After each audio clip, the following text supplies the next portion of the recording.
Hi అండి అందరికీ. మా చిన్నత్తమ్మ వాళ్ళు దసరా నవరాత్రులు అయితే సెలబ్రేట్ చేస్తారు. చూడండి ఎంత చక్కగా అలంకరించారో. ఫస్ట్ తర్వాత గాయత్రీదేవి అమ్మవారు, అలాగే మహాలక్ష్మి అమ్మవారు, అలాగే రకరకాల అమ్మవార్లు అనమాట. 9 రోజులకి 9 రకాల అమ్మవార్లను ప్రిపేర్ చేశారు.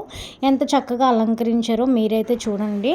అందరినీ ఇన్వైట్ చేసి భోజనాలు అవి పెట్టి లాస్ట్లో తాంబూలాలు అవి కూడా ఇచ్చారు. ఎంత చక్కగా అలంకరించారో చూడండి. దుర్గాదేవి అలంకరణ, నెక్స్ట్ గాయత్రీదేవి, బాల త్రిపుర సుందరి, అలాగే రకరకాల 9 అవతారాలు కూడా ఇక్కడైతే పెట్టారు. ప్రతి సంవత్సరం ఇలానే చేస్తారు.